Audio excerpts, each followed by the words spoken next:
Oh my goodness. So, want to thank everybody for being here this evening. Happy to say that we have Miss Angela Walton-Raji here with us this evening. She was born in Western Arkansas and spent her childhood hearing many stories of family from Oklahoma. In 1991, she discovered her family's history in the Choctaw Nation, learning about their enslavement by Choctaw Indians. This Freedmen of the Frontier grew out of a project where she profiled 52 freedmen families from 5 Native American tribes. This book, and this is referring to her book, um, Oklahoma Freedmen of the Five Tribes, which is your latest publication, correct? That is correct. Um,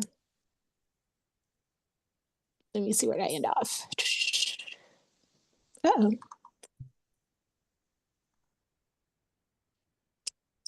This book reflects the family's profile in that project. She was the first genealogist to specialize in freedmen records of the 5 civilized tribes in what is now Oklahoma. She now resides in Maryland, where she continues to write and research. And again, thank you so much for being with us. Well, it's a real pleasure. I'm really excited. And I just appreciate this opportunity to just say hello to people who have ties to Brackettville, Texas. I had a chance to visit Brackettville many years ago. It's been about 20 years or so. And thanks to our dear friend, Mr. Benny McCrae, who had given me an introduction to Dub and Ethel Warrior back at that time. And I was just so honored. One of the things that I have done over the years is not just research my family. There's more to it. No one's family lived in a vacuum, all sealed up away from themselves. They lived in a community. And as I was looking at my own family records, I began to look at the neighbors and I said, wait a minute, I grew up with people with these surnames. And I realized, holy cow, this is something that's never been taught. Now, my hometown is Fort Smith, Arkansas, right on the border of Oklahoma. LaFleur County is an ancestral county, LaFleur County, Oklahoma. It's the old Scullyville district in the Choctaw Nation, northern part of the nation, just south of a border with the Cherokee Nation. Fort Smith is a city, significant. A lot of things that happened in Indian Territory were discussed and sometimes acted upon with a legal sort of action towards individuals in the territory. And if you're in the northern part of Fort Smith, the northern half of the city, you border the old Cherokee Nation. If you're in the southern part of the city, you border the old Choctaw Nation. And I grew up with a strong knowledge of at least my family ties to the Choctaw Nation. But what I had never learned was the fact that my great-grandmother, whom I loved, I was just a little girl when she passed away, not quite 10 years old, but I knew her. She was my babysitter always. And I knew she was Choctaw, but I still didn't know the rest of the story. Fast forward 30 years after she died in 1991, I was at the National Archives in Washington, D.C. And that's when I discovered the record and saw her name. And next to her name was an indication that she had been born enslaved.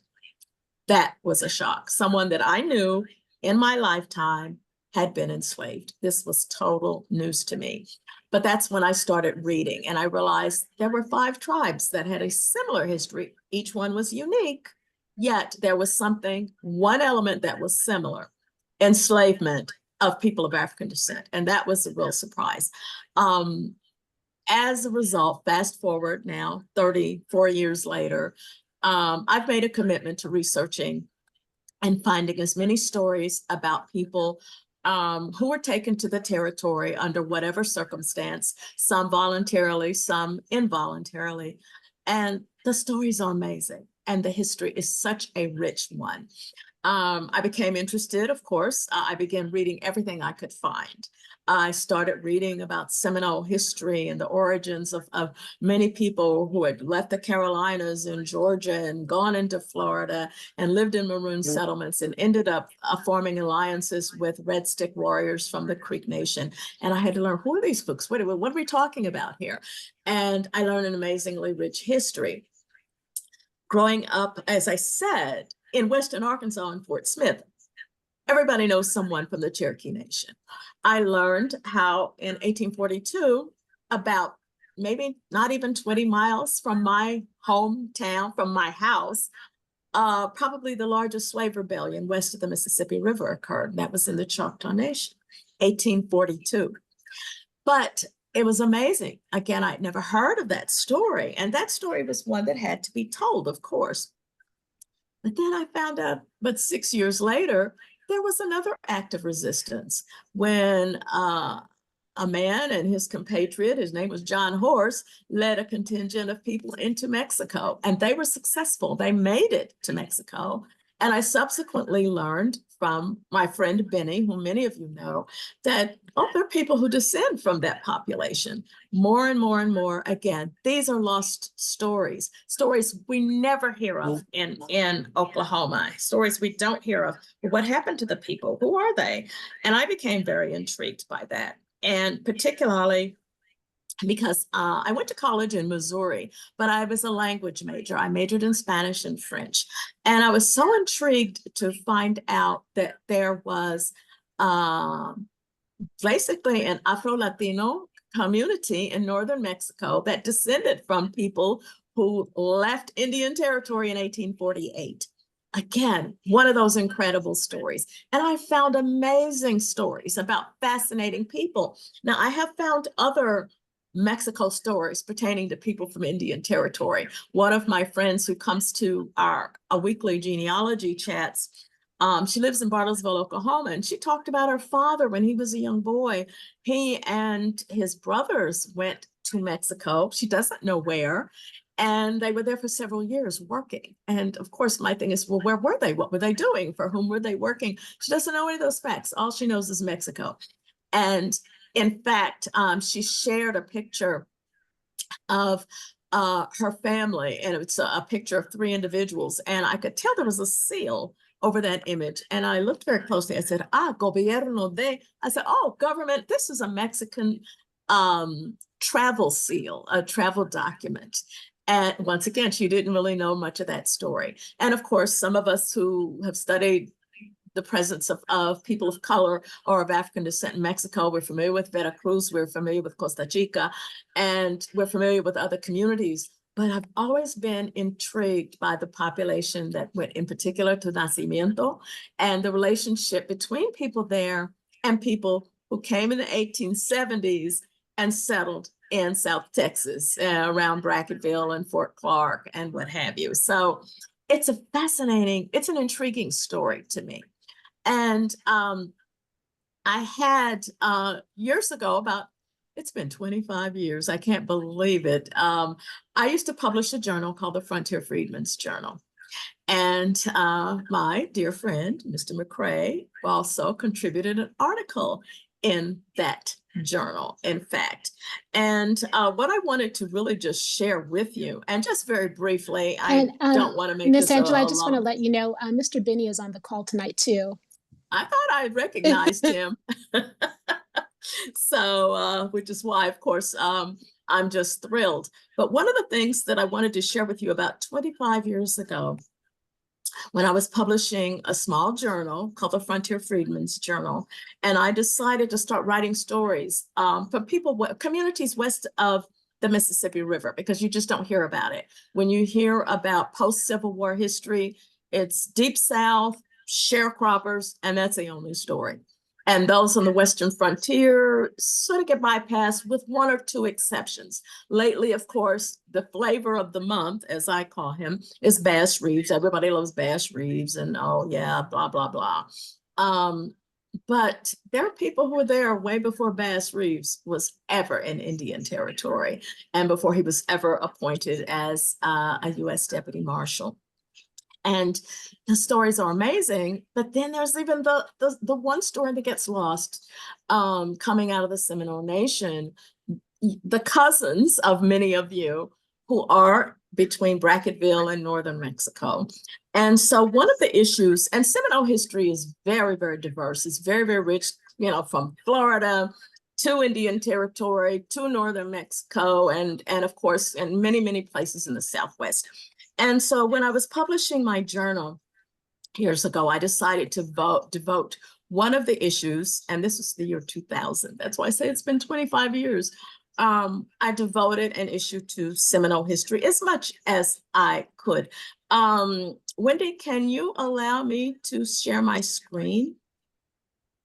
Are you able Yes, what to I'll do do this? is I'll make you the Just make host. me a co-host, yes, Let's and see that'll be here. easier to do. But the only thing that you'll have to do is if you see anybody in the waiting room, you can let them No, in. I know. I'll allow you to do it first. Or you could have made me just a co-host because you're going Oh, to know who the people are. And I believe in vetting people and you know who they are. So if you just make me a co-host, that'll be fine. I don't even know how to do that. Usually it's an option, but that's not a problem. Okay. Okay, but I am going to share my screen, and these are just a few pages from that journal that I published in the year 2000. And if you ever want any of these articles, I can scan them and send them to you, Wendy, and you can feel free to share them with anyone. Oh, thank you. Okay, but you should be able to see my screen shortly. Can you see it? Yes. Okay, great. And so what I've done is I've just copied a few images from the journal. And so you can just see what I wrote. This is 25 years ago, and I wasn't the only contributor. This is the table of contents from the journal. And I covered many aspects, some from Florida. I wrote an article about John Caesar, forgotten leader of Florida African Seminoles. And of course, I wrote another generic article about, you know, this community of people who use that title. One article about Abraham. Many people have heard of Abraham. I think he's written in the history texts as Negro Abraham. And there was a gentleman who went and visited the old Brunnertown Cemetery and looking for, well, many of the oldest burials. And I think he found Abraham, but he's never ever published his findings and has sort of kept it quiet. But he did find a stone that was broken near the back. It was described by someone who had known Abraham, I think from the Indian Pioneer papers. And he did see the letters Braham, which could have been Braham as opposed to the Abraham because the other part was broken. But again, it's an article about that and other Seminole burials. Our dear friend, Mr. McCrae, did write an article about the first muster-in rolls of the Seminole Negro Indian Scouts. And as you can see, the other articles that were in the journal. And I'm going to just share a few pages with you, and then we'll just stop and talk a little bit. One of them is, of course, as I already mentioned, was about John Caesar and really who he is. Kenneth Wiggins Porter, a remarkable scholar, has written certainly a bit about him. In one of the earlier issues of the Journal of Negro History, Porter really looked at some of the successes of the Black Seminole community, and particularly Black Seminole leader John Caesar. And if many of you are not familiar with him, I'll be happy to share at least what I was able to glean from it, and I can always scan these. Benny contributed an article, and Benny, I don't know if you remember, do you remember making this contribution to the article? I don't even know what year it was. It was obviously before 2000. You must have visited the cemetery. Are you still there? Let's see here. Yeah. Okay, you do remember writing this article. And what he had done, he had, of course, visited the cemetery. And I think I still have an old tape where he was going really through the cemetery and not just zooming in on military burials, but he zoomed in on almost every headstone. But then from that, he was able to extract the names of as many that he saw there. And in that article, he listed the names of the military burials that are there in the cemetery, as you can see. And of course,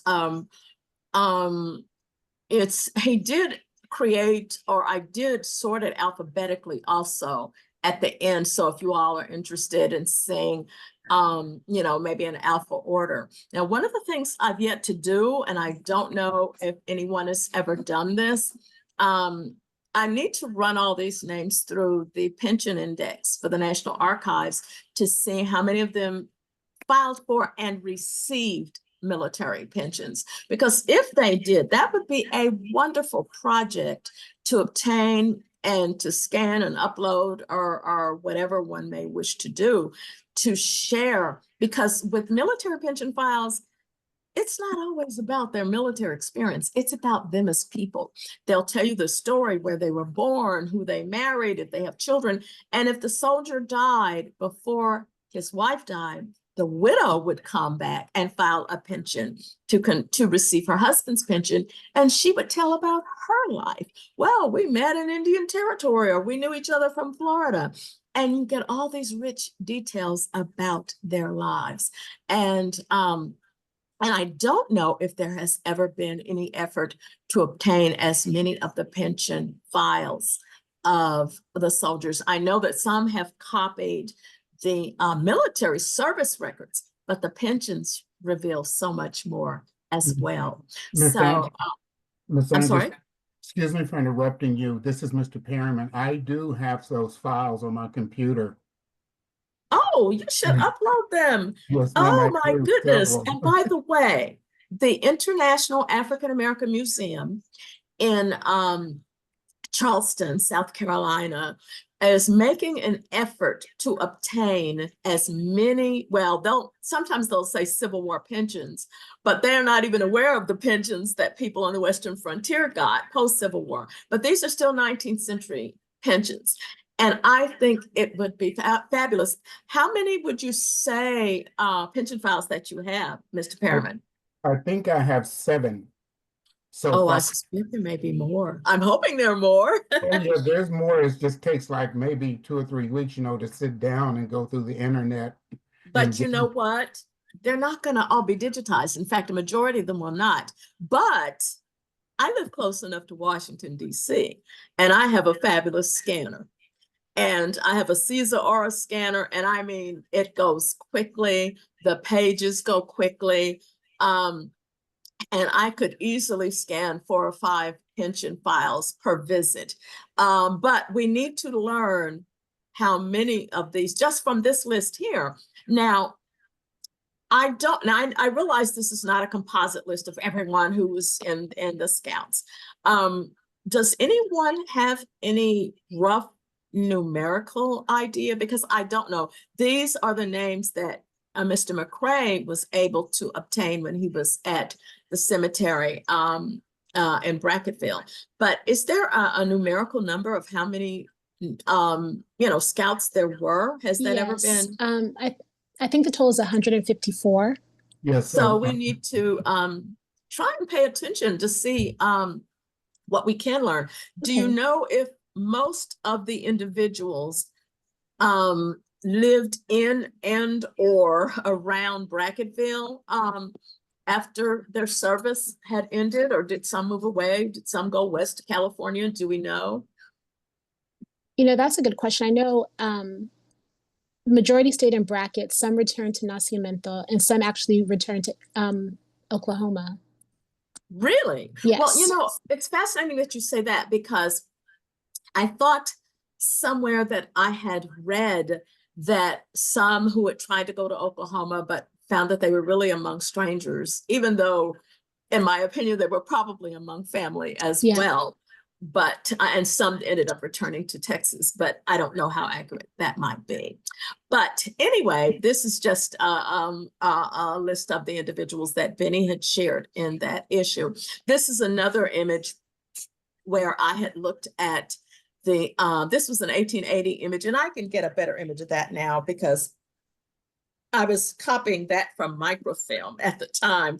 And since that time, things have become digitized, and we can go right on Ancestry and Family Search and get a sharper, clearer image. But I had zoomed in on, this is a community in Kinney County, Texas. And as you can see over to the right, the occupation, and you see the head of the house in almost every household: scout, scout, scout. And of course these are the other names are the individual members of their families, but it's still interesting to be able to see that. I wrote an article about Joanna July, and I think you're familiar with Joanna July. Is that not correct, Wendy? Yes, very familiar with her. Is she well known in the community, would you say? I don't know. What would y'all say? Would you say that Joanna July is pretty well known? I would say yes. Okay, that's good to know. When I had found, one of the WPA slave narratives actually, included pieces of her life, I was just thrilled. So I had included that also in the journal. And so, but in fact, it's just my theory. I believe she was a prototype for a character written by a friend of mine. Some of you may be familiar with Beverly Jenkins, who has, Yes. and I think she was a prototype for one of the characters. I can't remember which book it was. It wasn't Topaz, it was another book, but you know the book I'm talking about? No, but I don't think it was Topaz, because that's where she introduces Black Seminoles, right? Right, yeah, that's the one with Dick's Wild Horse, but no. There's another one about a woman who was a horsewoman, not totally based on her life, but there was a woman whose character kind of reminded me of Joanna July's, and that's just my guess. I'll have to ask Beverly about that. So, Oh, that would be so cool to confirm that. yeah, I will find that out. So basically, that's what was captured in my journal at that time. As I said, this is 25 years ago, which is so hard to believe. I just can't believe myself that, it's been that long.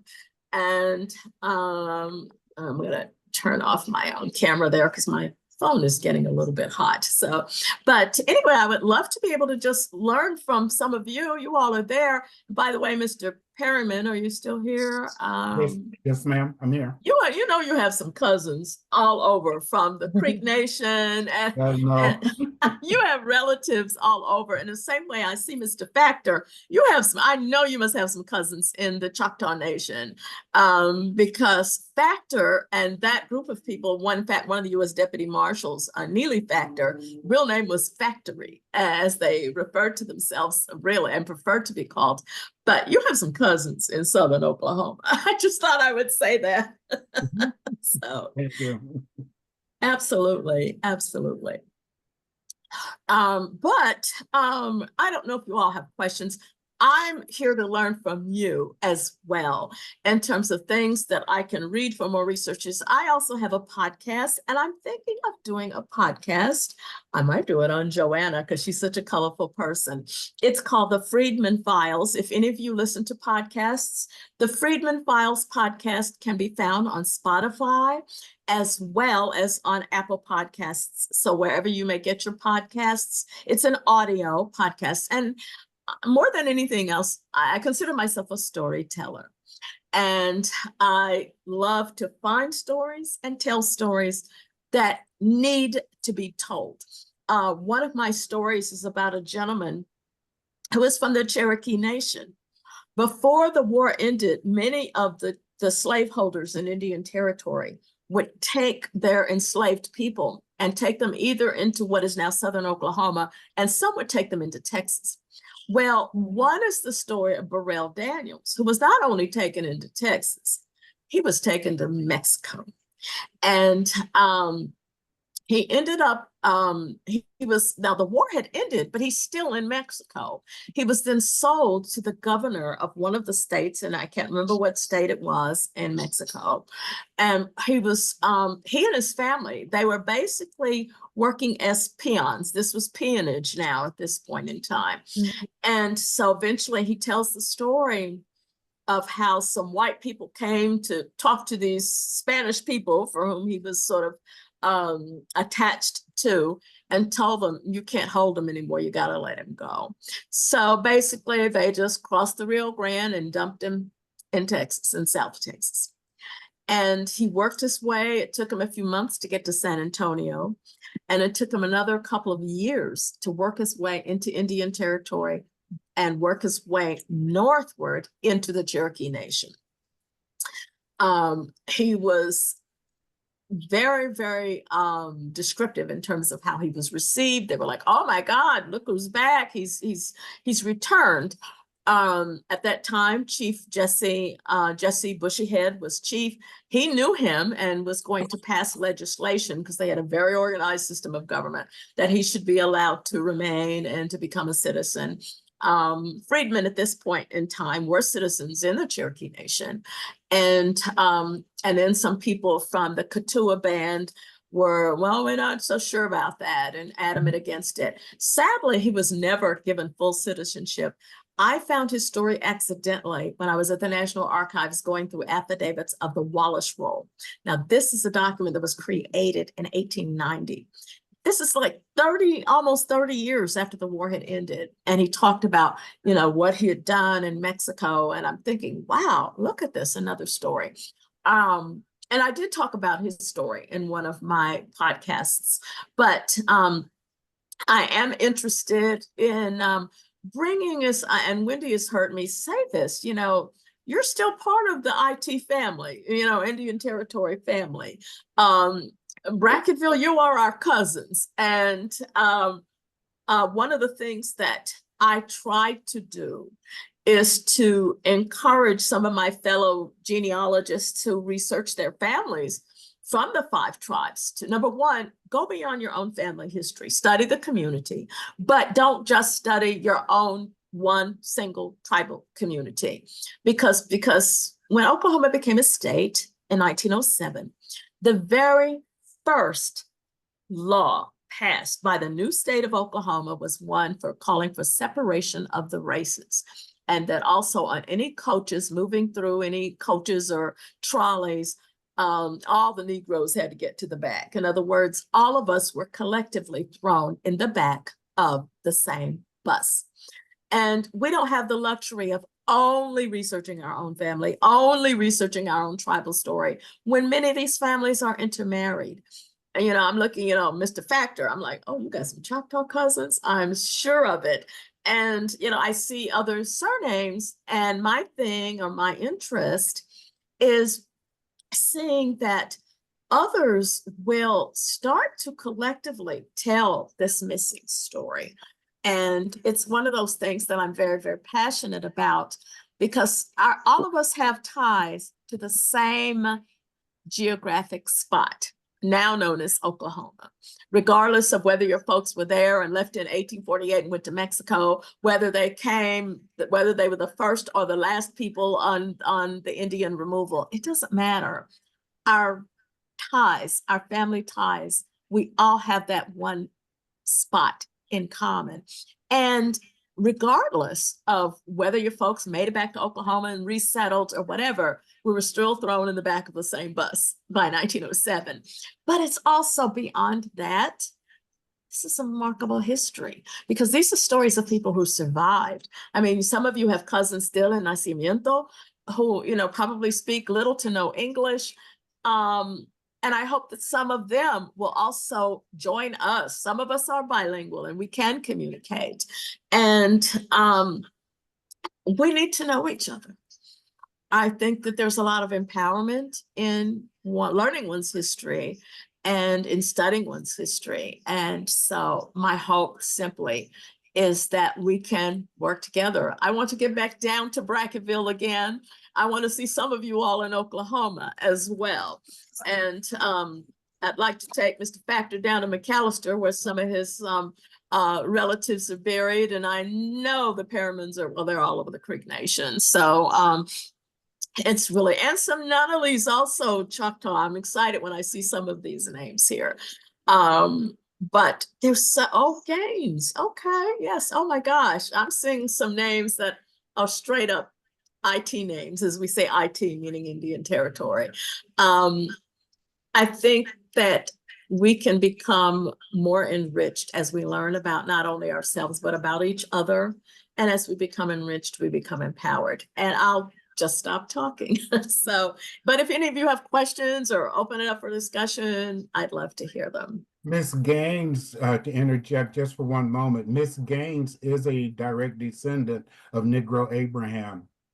Wow. Mhm. Miss Gaines, well, tell me, have you had a chance to go to Brunertown Cemetery? A gentleman, oh gosh, his name is going to escape me right now. He showed me a broken stone that I think could have been Abraham's stone. Do you have you been to Brunertown Cemetery? Yes, I have. And that is going to be his headstone, and there are several others around it. And that particular stone is now in the non-maintained Yes. overgrown portion. And there's And it's near actually, the back, near some yes, it's near shrubs. the back. Yeah, but there Yes. are several other stones. I'm sorry, there's several other grave sites there as well. And when I went, I took some cadaver dogs with me. Okay. And so we hit on a lot of stuff, and all of I'll that bet. information was turned over to the Oklahoma State Historic Preservation Office. Very So good. they Where are you have that. located, Miss I'm located Gaines? in Where are Oklahoma you? City. You're Oklahoma City. Okay. Uh-huh. And by the way, But I still have strong ties to Seminole County. As a matter of fact, me and some friends of mine did several surveys of different cemeteries in the area several years ago. So you're going to have some Bowlegs, Peter yes, Bowlegs and David Bowlegs. They're going to be buried at the Johnson and the Scipio cemeteries. I haven't, and that's in Seminole County. I haven't been to the Johnson Cemetery, but that's definitely going to be the same family of Peter Bowlegs that was in Bracketville, and they came back. There's a Robert Bowlegs who's also buried at the National Cemetery in Fort Smith, Arkansas. Okay, and then you're going to Yes. have some Graysons who were born in Mexico. That are buried at Scipio, and Scipio is in horrific condition. We did a survey there. Where is Scipio Scipio? is north of Wewoka, and you really wouldn't know it. You drive right by it if you didn't know there was a cemetery back off. Hold on. Is that where James Cootie Johnson is buried? No, I think he's buried at Thomastown. He's either there at Thomastown or Johnson, I think. It might be Johnson. He is also north of Wewoka, and half the cemetery is a Seminole cemetery, and the other half is more of a traditional, I guess, Christian type of burials with the headstones. And of course, you see, Cootie Johnson as the biggest stone on that side. Right. And then you see the traditional Seminole graves with the houses over them. Right. And which is interesting to see. And there are several, because my second great grandmother, Minerva Austin Maupin, is buried at the Maupin Cemetery near Conowall, and most of those have houses on top of them. In Conowall. That's right. I've heard that. I've never been there, but I've heard that. Yeah. So but I have been to Cootie Johnson's gravesite. So okay. Wow, good deal. We'll have to talk or email or something. Absolutely. By the way, since you are in Oklahoma City, I mentioned this yesterday. I had a little brick wall chat. If you can get to Tulsa the week before Juneteenth, I think it's the 14th and 15th. It's a Friday and Saturday. When I have more details, I'll pass it on to Wendy, who can share it. There is to be an all Freedmen legacy gathering. The word conference is used, but they're not quite sure. We're trying to get some historians to come and present, as well as having some genealogical sessions as well. I would love to have some sort of representation from our cousins down in Bracketville, Texas. Y'all need to come and represent now, because we are the same. We do have that tie. We are family. So when I get more information, I will pass it on certainly to Wendy, who I hope will pass it on to you. So thank you. And I also just wanted to point out that this year Anne came down to Brackett for Seminole Days. So remember, when we were talking about those connections, they are being made. So that's so took the trip and came down. Yeah, it was an amazing time. That is great. Yeah, I had the opportunity to sit at the foot of an elder who remembered my family members from here who had come down there and would continue to come down there. And we were able to exchange information, and she started telling a story and I finished the story for her. And I think both of us almost cried. I jumped up and down. And yeah, so that was quite a moment because she is quite frail and elderly. So that was a moment. Has there ever been any book in recent years, and I don't mean a book written by the university scholars who come in and who write a book and that sort of it, but something told from the local community perspective about the Brackettville community, especially even interviewing elders, like an oral history project? Has there ever been something like that? If not, excuse me, I strongly recommend that someone explore the possibilities at History Press. History Press was the press that I used for my book, Oklahoma Freedmen of the Five Tribes, but they specialize in local history. And when I was able to put together Oklahoma Freedmen of the Five Tribes, you know, they were like, oh, let's put you in touch to our Oklahoma guy. I was like, you have a guy for Oklahoma? Oh, okay. But they specialize in local history. And you've seen their work. Have you ever gone to Walgreens or Walmart or whatever, CVS, and as you check out, you look usually near the cash register, you see a little book written about the local history. Usually they're full of little photographs. Well, that's Arcadia Press. Arcadia Press is the parent company that owns History Press. History Press will take some that have a little bit more verbiage than images, but they are welcoming that information. I am working on a book on my own community in the northern part of the Choctaw Nation, and it's called, the working title anyway, is The Choctaw Freedmen of the Lost Ghost Town of Scullyville. And I have a book contract with them. I have until June to get them the manuscript, but I'm probably going to get the manuscript to them early by February. That's my hope and my prayer. But they are very, very open to publishing. You do not pay anything. You don't pay the publisher to publish your book. If someone says, "Oh, we'll publish your book," and "Oh, it's only going to cost you $500," you know, hang up the phone. Those are con artists. You don't pay to publish. You get a book contract. But I share the information because I don't want it to get lost again. And just like I keep telling Wendy, and I'm very serious, at some point within the next year or two, I may decide to move overseas for a little while or move to another state. Where are you going? I'm trying to, I'm looking at Accra. I'm looking at Ghana, actually. I love Ghana. I have talked to you about that. My husband was born in Ghana. Okay. I love Ghana and I love Accra, so I can talk to you about that. Okay, and then I've got family in Georgia that really wants me down there for a little bit to help them do some stuff. Wow. So I want to get all of this information out before I leave. I'm not saying I won't return because I have a significant amount of real estate here to take care of, but I may just leave for a little while. Wow, and good for I may you. come back, I may not. So before I leave, I'm trying to get all of this information pushed out and beautiful. shared and in the right places. And that's why I reached out with the Oklahoma State Historic Preservation Office. They're working on some stuff and a few other sources that I'm working with. So Beautiful. I don't mind sharing. I don't mind sharing it all. Very good. Wow. Anybody else? I think I'm through this babbling. Hey, you're on mute, Tommy.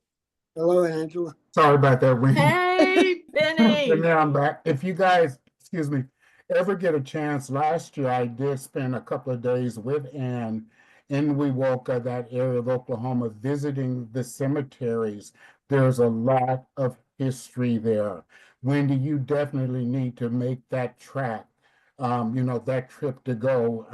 And I'm going back probably in May to spend a couple more days with Ann, but the history is there of our people.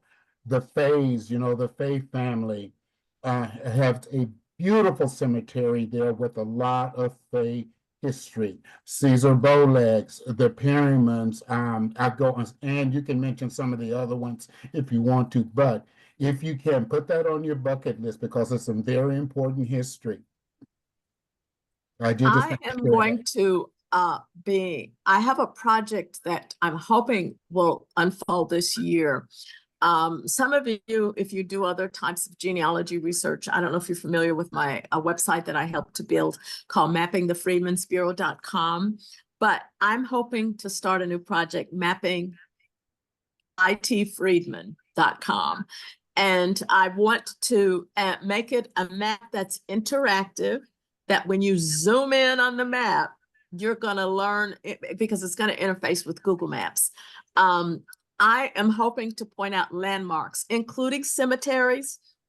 So I would like to stay in touch with you or have contact with you, Mr. Perriman, if you're familiar with different cemeteries. Likewise, Ms. Gaines, and anyone else who has information on historic burial sites in Indian Territory. I want to be able to, thank you for sharing that link, Wendy. If you click on the chat, you'll be able to see the website. And I want to do one on the 5 tribes and people of African descent who have ties to the 5 tribes. And I was in Texas and northern Mexico. I will probably include Nacimiento as well. I'm not sure what state in Mexico is Nacimiento. Is that in Coahuila, or where is Nacimiento? It is. And Mr. Perriman, where do you live? What state are you located? I live in Los Angeles. Oh my gosh. I hope the fires have not affected. I was just telling Wendy earlier, it got pretty scary there for me. I could actually stand on my balcony and see the flames from the fire over the edge of the mountain. So that is so tragic. And then I really, really sick during the whole thing. So the smoke and all of that, it hasn't been good for me the last 3 weeks, but I'm coming back. So wow. Well, prayers for everybody there. thank you. Thank you so much. Hello, Angela. Hello, Benny. It has been ages. How are you? Quite some time. I'm really enjoying this and very excited, almost speechless. Oh. And we brings back a lot of memories. I want everyone to know that the first history that I ever heard was from you in Carbondale, Illinois. You remember? Oh my gosh, that's almost 30 years ago. Of course, we were both children at the time, right? Yeah. You gave a presentation on the 5 civilized tribes and also the freedmen, and that was my first knowledge, first information I ever heard about that history, and from that point on, I became more and more excited. And of course, I attended some of your presentations in Chicago and the genealogical conference. You remember those? Yes, I do. And that's where I met Art Burden. And yes, I still talk to Art at least twice, sometimes 3 or 4 times a month, but at least twice a month we talk. Yeah, we're still in touch. I talk to him sometime, maybe once a week. We chat, Oh, good. But anyway, it's a very exciting time here tonight to listen to your presentation. Thank you. And I thank you for just the introductions that you've given me. You introduced me to the Brackettville community, and it's because of you. I can't remember the name of the gentleman who picked me up. I was going to a conference for my job at the University of Maryland in San Antonio. I flew down 2 days early, and the gentleman whom you introduced me to picked me up at the hotel and drove me to Brackettville, 2 hours, dead west. And I was like, oh my gosh. And that's when I met Dub and Ethel Warrior, had a chance to visit the cemetery. We went to Fort Clark. I was just enamored and just so honored to be there. Yeah. Anyone on the night are related to Fred Fay? No, but I remember him. Yeah, well, I was remember that who him. picked her up, Mr. Fay? No, it wasn't him. Okay. No, it was another younger man, a Black man. But Mr. Fay was telling me, he was pointing out, oh, it's mi abuela, that's my grandmother over there. And Yeah. he was such a sweet man. Oh my gosh. He was the first person I met when I went to Brackettville. I arrived early one morning from Del Rio, and Wow. I went out to the cemetery, and I was scanning the grave sites, and he came out in a pickup in his truck, and so he and I met, and we started chatting, and he gave me all the history of the cemetery, everything he knew, even He in is an back. amazing man. I think I still have that tape, in fact, Okay. where you know, you were there. It was amazing. And Yeah. because of you, I had that chance. But I'd like to go back. I really would, for sure. Yeah, well, and then he told me, he said, you can't leave Brackettville without talking to Miss Wilson. And he made arrangements for me to visit her the next day because I had planned to leave that day. And he talked me into staying overnight so I could talk to her the next day. And that's, Was that Miss Charlie yes, Wilson? yes. And so I spent the next day, she invited me to her home, and I spent, I don't know, 2 or 3 hours with her. Wow. Very, very gracious lady. And she invited me. She told me that you're going to have to start coming back for Seminole Days. She told me all about Seminole Days, the history of our people. And Yes. for many years, I went to Brackettville every third weekend in September. So, I know. yeah, and I've met a lot of people from all over the world at Brackettville. Wow. It's a tremendous place, We need to interview you, Benny. Yeah, Honestly. but anyway, I want to bring back these memories. One other thing, I get off and let someone else talk. You were the one who gave me my initial lessons in researching the U.S. colored troops in the Civil War. Oh my goodness. I don't remember, but I still remember, Angela, one night on the phone, you gave me step-by-step instructions on how to retrieve and search those descriptor rolls of the U.S. colored soldiers in the Civil War. I don't know. I do remember, in fact, at that time, before they had changed things around in the archives, I remember telling you to take the elevator up to the 7th tier, and you spoke to one of the military archivists there. Yeah. And was it Mike Morgan? Is that his name? I can't remember his name. Michael Meyer, I think that's Meyer, okay, that was it. And in fact, I know that you also were able to research another case of a gentleman who was said to have been a Buffalo soldier. It turns out it wasn't. Yeah. But it was a fascinating exercise anyway. But I've learned just as much from you, Benny, so I can't take all that credit. So Well, I don't know. I'm thrilled to see you. I wouldn't know anything about that if I hadn't met you at Carbondale. That's so sweet. Thank you so much. And one other thing before I shut up here, there are 2 scouts that are buried at Alexandria National Cemetery in Pineville, Louisiana. And I've been aware of that for quite some time. In fact, I have some photographs of their grave markers, which is quite interesting. We tried to figure out what happened. Why were they buried that distance, that far away?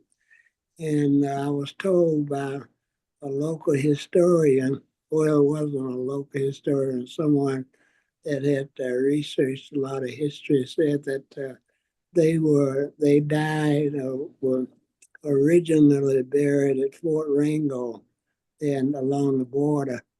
And when the Army pulled out and they closed all the forts, they also tried to get the remains, and each one had a cemetery. I mean, had a cemetery, and they tried to get the notify the next of kin to accept their remains, and the ones that didn't, that they were unable to do so, they were transferred to Alexandria National Cemetery in Louisiana. Oh, Alexandria. I've been Yeah. to that cemetery. That's not Yeah. Arlington. It's a different one. Yeah, That's actually, yes. I know a woman who researches the whole Alexandria Black history, Sharba, and I can ask her about that too. yeah.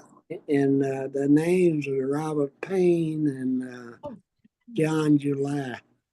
Oh, a July. Okay. Yeah, Juliana Payne is buried at Alexandria. And I just wanted to make mention of that. Thank you. I appreciate that. Well, it's a pleasure, Angela. Appreciate it. It's good to see you too. Wow, Yeah. it's been too long, too long. Oh, yeah. A real pleasure to see you though. Same here. Same here. Well, back to you, Wendy. You're muted. Yeah, that's always the bane of my existence is being on mute. I did look up Beverly Johnson's book and saw, I think it's called Captured. Her main character is a lady named Teresa July. Maybe that's the I one. haven't read it, so I'm going to put it on my list. Okay, yeah. But yeah, it's called Captured, if that is it. Beverly Jenkins, yes. Yeah. Okay. So one question that I do have, I don't know where everybody is in their genealogical search, but as an absolute beginner, if someone is absolutely at the beginning of their search, what are the resources or tools that you think they should utilize in order to begin their search? Well, of course, first write down what you know, starting with yourself. List Mhm. yourself, list your parents, list your grandparents. Keep in mind, every generation doubles in number, meaning you have two parents, but each of your two parents also had two parents. So you have 4 grandparents, 8 great-grandparents, 16 the next generation, 32 the next generation. Mhm. Obviously, you're going to have holes. Probably at the time you get to the great or the great-great-grandparents, you're probably going to have some holes. But starting with those grandparents, and I'm just sort of looking at the folks here. I guess everybody is, for the most part, a mature person. But Mhm. since the most recent census that one can look at publicly or look at online is 1950, that's because the census records are sealed from the public for 72 years for privacy reasons. So 1950 is available though. So if your parents or grandparents were living in 1950, you want to capture that. Then go back every 10 years as far as you can, but you have to stay organized. Keep in mind, there's the father side and there's the mother side. So it's not just one tiny little line, you know, it's sort of like a big fan that spreads out. But the records that you want to be aware of are the census records. Most online, you can look at them for free on familysearch.org, or you can pay for a subscription to Ancestry like I do and find them there on Ancestry as well every 10 years. So you want to capture people in census records. You also want to capture the family in vital records. Vital records are the records that record the vital events in your life: birth, marriage, death. Every state has an Office of Vital Statistics. Now, if your family lived always in Texas, but you happen to know that, well, great-grandpa was really born in Georgia, but he moved to Texas in 1922, then you want to capture him when he was also in Georgia then. So this is where, if you're not sure, you start to talk to the elders, whoever knows anything about the family, because that conversation, take notes or tape it if they're comfortable with that. That will point you to the records, vital records. It'll tell you where to go: birth, marriage, death, and of course the census records. That's very rudimentary. That's the very beginning of where you're going to start. Death records are amazing because many people just know that grandma, you know, Jenny or Virginia Washington died in 1945 in Kinney County, Texas. Oh, what was her maiden name? I'm not sure. Well, her death record is likely to have the name of her parents. If the people who buried that individual in the family knew that person, that informant is going to say, oh, well, her mother was so-and-so Bowlegs and her father was so-and-so July. That was her maiden name. So that's why the death records are just as important as the birth records. Yes. Every record points to another record as well. So in the future, if you want to do some genealogy things, or, I invite you to come to our little breakout, our genealogy brick wall sessions from time to time. I will be sending some to Wendy. She can let you all know as well. So, but, I love to talk genealogy and I love to help people with their family history. So if you ever have questions or brick walls, just reach out to me. And I will type my contact email address in the chat. Okay. You want to copy that. Okay.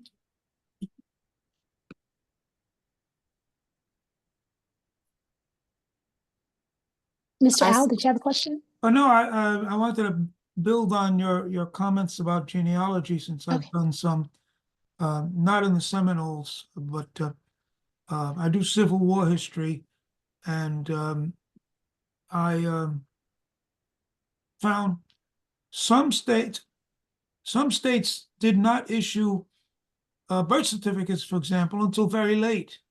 So it's sometimes difficult to find them. But there are alternatives. If there's a church that's been there a long time, they may have, baptism or wedding records with, being kept. If there's a Masonic lodge, chances are, a lot of men were Masons. There might be some records if you find the family there. Local newspapers, if they had them, and there are collections of newspapers. What's it called? What's it called? I can't think of the name right now. There's one site where they have literally thousands of newspapers from all over the country. And newspapers.com. Yes. And sometimes you can, it's like one issue of one newspaper that was published in this town, for 10 years, but they only have one copy. But the thing is, they have a copy. So sometimes you can spot things like that. What else? Also, the Library of Congress does have all newspapers as well. Yes. And, but if you're really starting formal genealogical research, you do want to, of course, people want to find out, let me go find grandma or grandpa, of course, you want to start there. But by all means, use those newspaper sites. They are wonderful, truly. And your state historical society. But a lot of these are just sort of, they can just be overwhelming. It's a site after site after site. Start, with yourself. Do your oral history, talk to the elders, and talk to them more than one time. And don't forget whoever it is in the family, and every family has one, the auntie or the uncle who goes to everybody's funeral. They don't even have to like the person. They didn't have to know the person, but they're going to go to the funeral. And they're going to come back with a funeral obituary, a funeral program.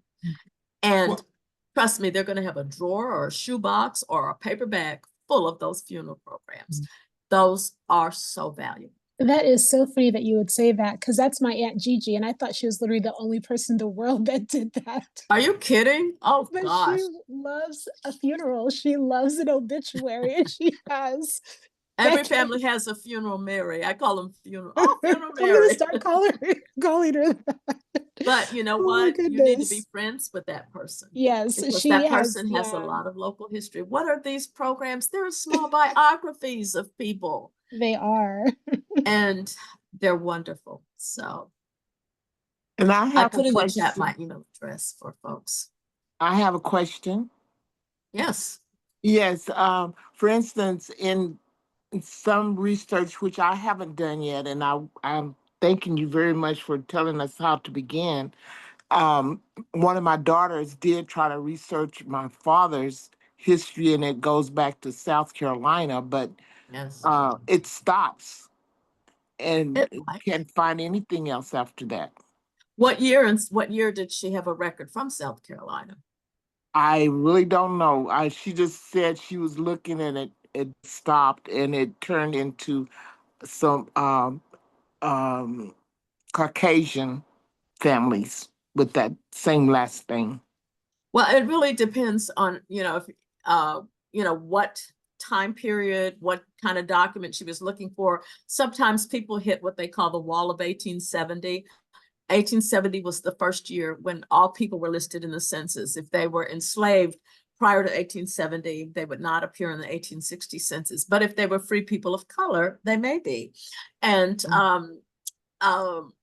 if she's at that point of the wall of 1870, first of all, make sure she's looked at 1860. I have a very close friend who is a genealogy friend. Our folks are from North Carolina. And years ago, when you had to go to the National Archives to do research, she was with me. I'm in my cubicle doing my Oklahoma thing. She's next to me looking up her North Carolina folks. And all of a sudden I heard her go, "Oh my goodness." And so I said, "Oh, did you find something?" She said, "There they are." And I was like, "Audrey, you've been researching this family for years. You already have them." Said, "But I just found them in 1860. What? Wow. They were free. I didn't know that. She never knew. And what was more astounding is that the family narrative was never passed down, that they were free people. She found them in 1850, 1840. She has yet to find an enslaved person in that line. They were always free. But in addition, I looked, she showed me the census page. I moved over to her cubicle because this was microfilm days. And I'm sure, Benny, you remember the days of cranking the microfilm. Yeah. Well, what was interesting was that I said, "Wait a minute, look at the neighbors. Look at all these people." It was a community of free people of color, all these Black people, and they were skilled laborers. They were not sharecroppers. And this is heart of tobacco country in the northern part of North Carolina. They were carpenters, stonemasons, silversmiths. It was, I'd say the dominant profession was stonemasons, but they were all skilled laborers and they were all free for generations. And her family never heard that story. And I said, "Oh my gosh." She assumed when she started her research in the late 1990s, well, we're Black people, we were slaves. She never bothered to look in 1860. And just on a whim, let me see, maybe I'll find some white man by that name. And she found all these Black people by that name. Wow. Okay. Amazing. Awesome. Well, my descendants is from the Demery family. And what's the name? Demery.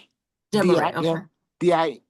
Dimery, but it's spelled so many different ways. Oh, absolutely. Yes. And so we're still searching for that part of our family with the Seminoles. Oh, okay. Very good. Yeah. Seminoles of Oklahoma, or were they in Texas or? Texas. My great grandfather was from Nacimiento. I can't say it as well. Nacimiento. Okay. Yeah. I want to go there one day. And my grandmother was born in Del Rio, and so was my mother. Wow. Yes, so we're still doing a lot of research on our family too. You know, Miss Sally, there's normally a gentleman on here whose name is Roland Demery. Are you familiar with him?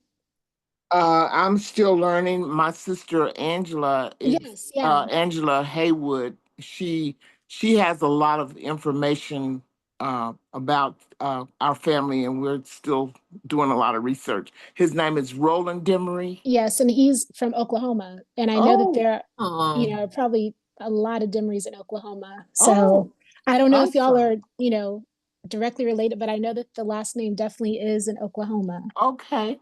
That sounds great because my great grandfather was one of 19 siblings.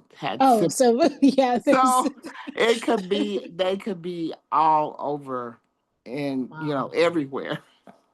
Yeah, Yes. Anne just read in the group chat that the Demerys are prevalent in the Masonic Lodge. Oh, okay. Oklahoma State Grand Lodge, Prince Hall Masonic family.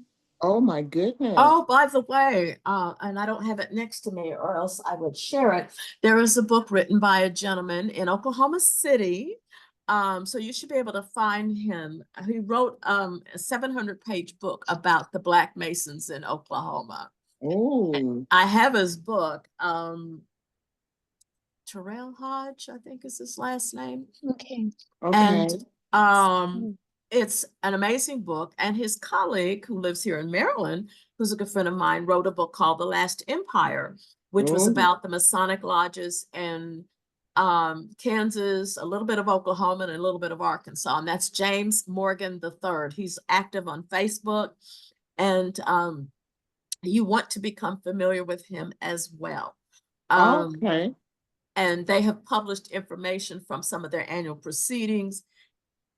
Also, James gave me a tour of Corinthian Lodge in Washington several years ago, where they have a remarkable library. And if you have ancestors who were in a Masonic lodge where there may not be an active lodge today, he has access to a lot of the old annual proceedings that they print every year, which is absolutely amazing. The one named Carol Hodge. Hodge, yes. Uh-huh. Okay. And you do want to know him. But just a rich history. It's an amazing book. I have Well, I didn't even know that there were Gimmeries there in Oklahoma. And so would that be close to Oklahoma City or what area? All over. Well, All over? Terrell Hodge Yeah, is definitely. Yeah, in Terrell, Indian Territory as well. And Miss Indian Sally, Territory? there is a question for you. Do you know what your grandmother's name was who was born in Del Rio? Yes, Lorena Bell. Lorena Bell. Lorena Bell Gimmery. Okay, Yes. Michael Nunley asked that question. Okay. Does that name ring any bells for you, Mr. Nunley? No, the first name Lorena does, but not the last name of Bell.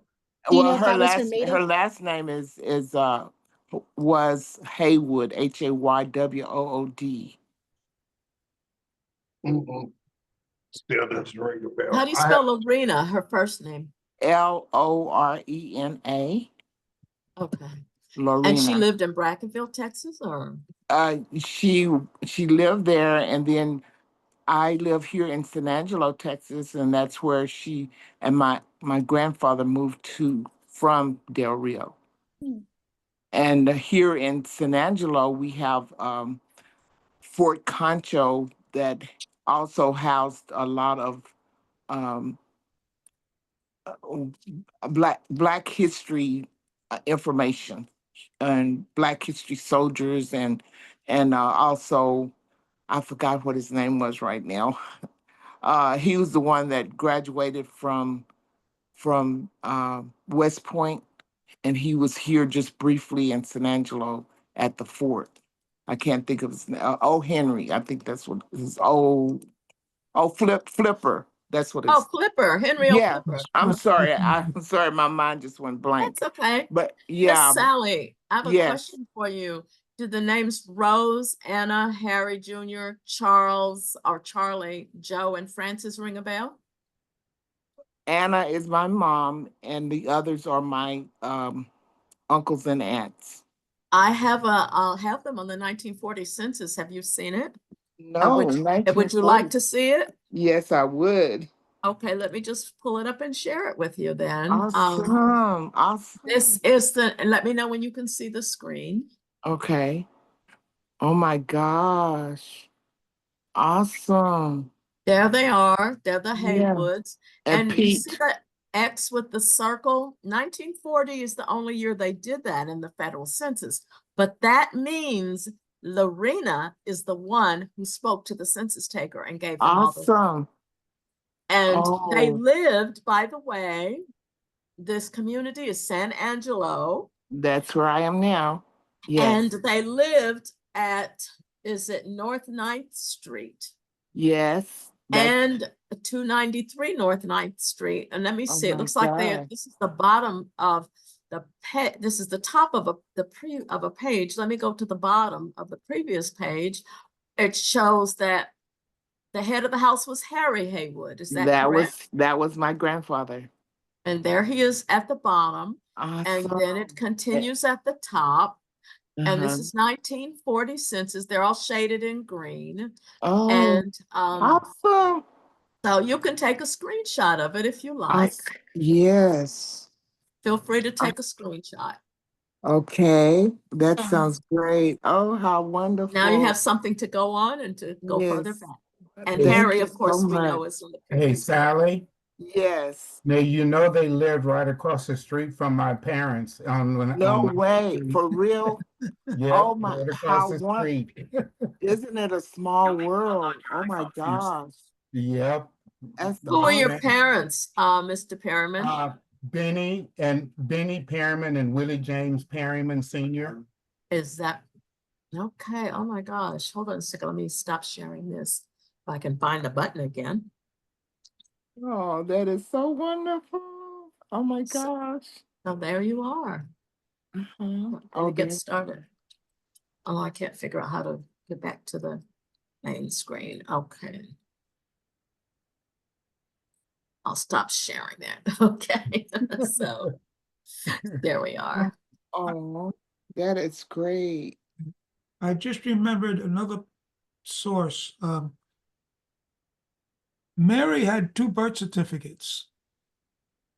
Apparently, her father registered her in Nacimiento Mm. under the Toralba name, which was the name the Mexicans had given the Griners. Yeah. So it's possible that other people did this too, because it seems to me, you know, if you're a get a You share, just muted muted. yourself. Okay. yeah, you know, so he may have done that to keep the claim. So it's possible other people did that too. Possibly. Awesome. Yeah, you just have to know the Mexican name, the family. Oh, uh-huh. Yes. Wow. And my great grandfather's name was Pete Demery. And where did he live? Mostly in He Mexico? was later he moved to Del Rio. Oh, really? Uh-huh. Okay. Yes. The name Demery is such a distinct name. So, wow. Yes. And he's the one that had the 18 other siblings. Oh my God. Oh, wow. So it's That a is lot. amazing. Right. So Wow. I'm just excited about hearing this. Wow. That's amazing. What time period did he live? I was 10 when he passed away, and he was 80. He was 80 Wow. years old at that time. And right now I couldn't tell you what that is yet. What year But was he that though? What year was that he I was died? at 10, I was let's see, that would have been 1960. I think it was. Okay. So, and his name was Pete Demery? Yes. Oh, okay. And he lived where did he pass away? What town? Oh, what? Here in San Angelo. Oh, he was in San Angelo. Okay. Yes, he lived with my grandmother and So grandfather your folks have been in San Angelo for quite some for time. years. Yes, yes. Oh, okay. That's so But interesting. now I think he was buried there at Bracketville, though. He was buried at Bracketville. Really? Uh-huh. Wow. And then now my mother and my aunt are buried there. Huh. In Bracketville or? Yes, in Bracketville. Wow.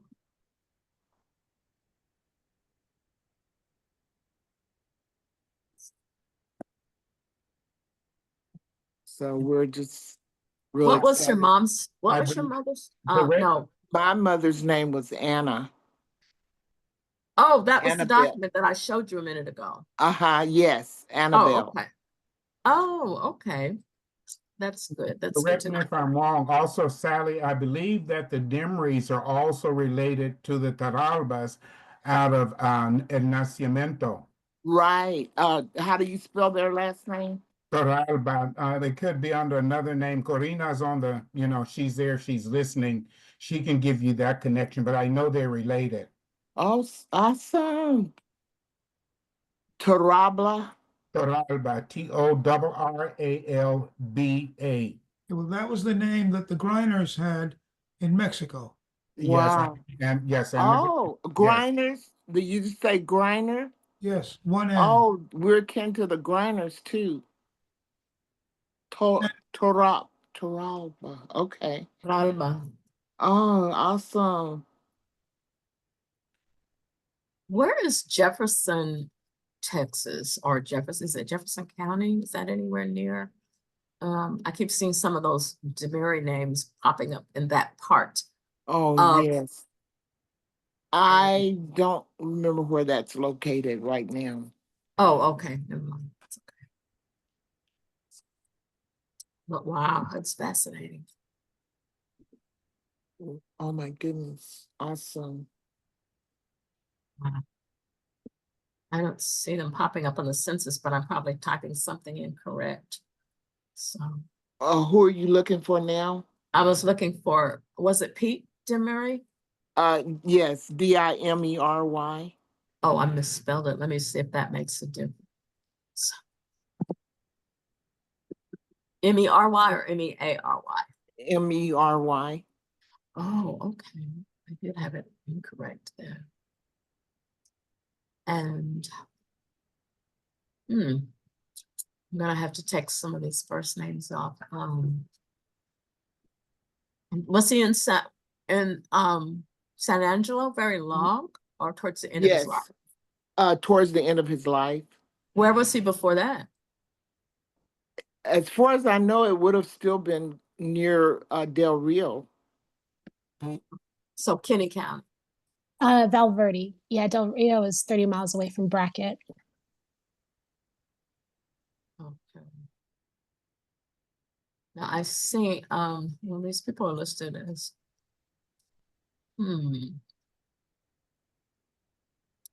nothing's coming up here.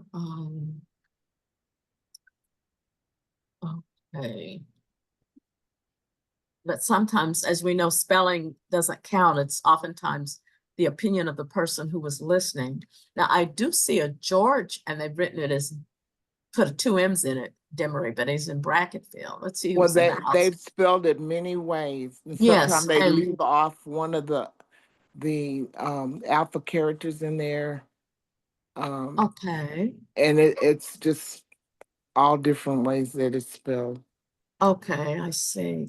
This is a household of Demerys. You can tell me if these are any of your people, once it pops up. And as you can see, the names of some of these people were highlighted. This is a community. As you can see, this is all Bracketville right here. Okay. And all those people here. This is 1930. They list them all as Negro in the sense. Even the last name Sniffens is a group of Black Seminoles.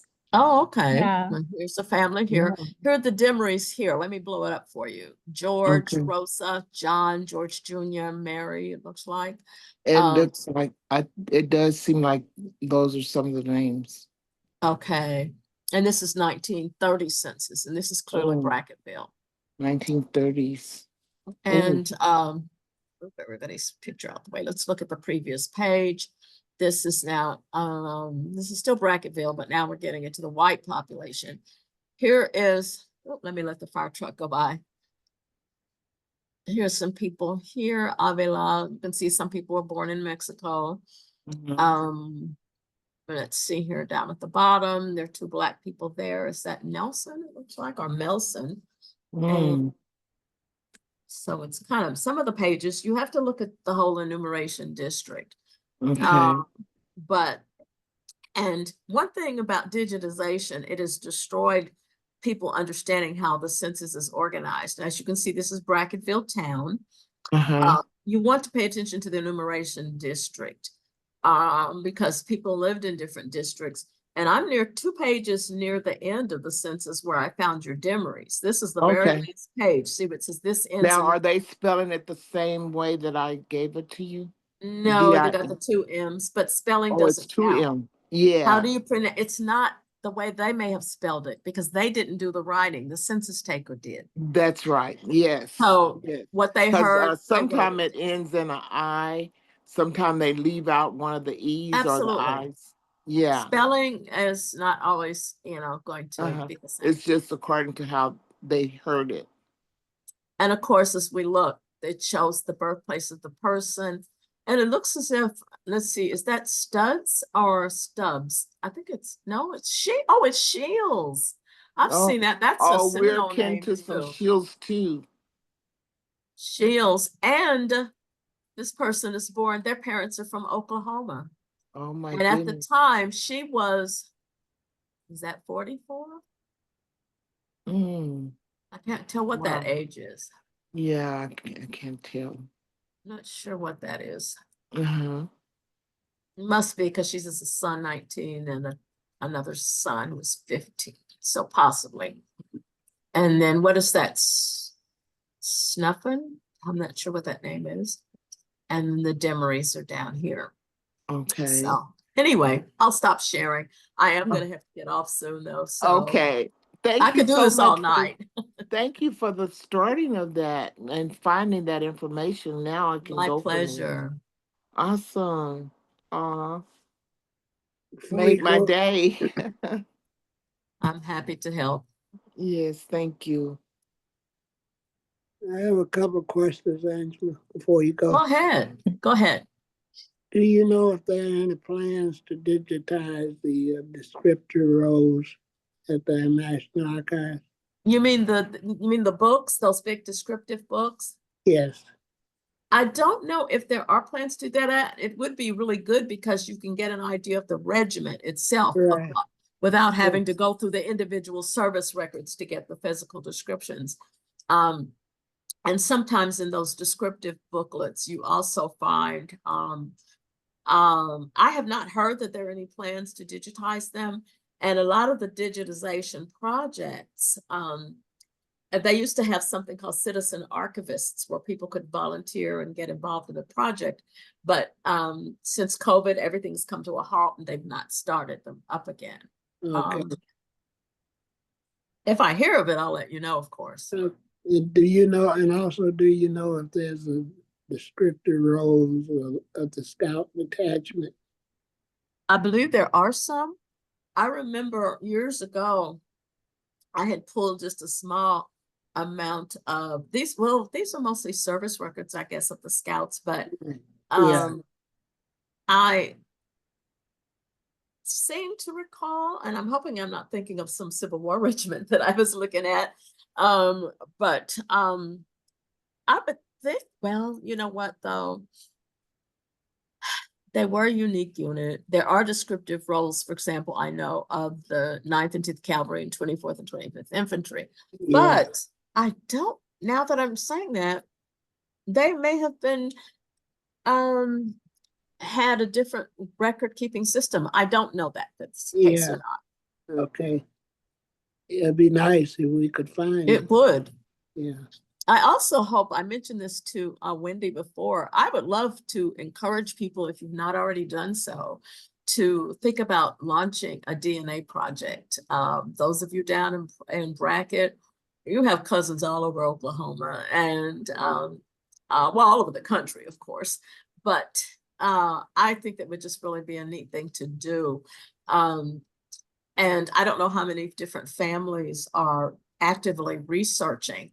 I find that a lot of people who are very much immersed and connected with the history, but they're not doing, well, I won't say they're not doing genealogical research. That's incorrect, but they're not a part of the larger genealogy community. And it's a community of thousands of people. Okay.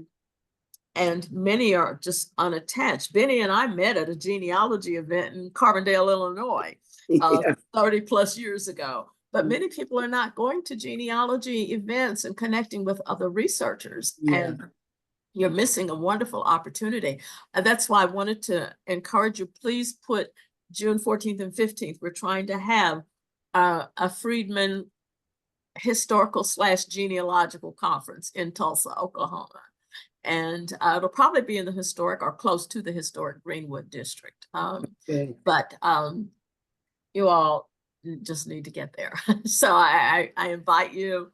I also will start to, maybe you can discuss among yourselves if there's a good day of the week that we can do some straight up genealogy. I would love to be able to help people with their family history. If you've not gotten started, I'll be more than happy to host some chats. Yeah, that would be wonderful. I'm retired, so Yes. I have more time than many of you who do the 9 to 5 have. So, and I do this all the time. I'm on the East Coast, so, you know, if you're further west, that's fine. I'm a night owl, so for sure.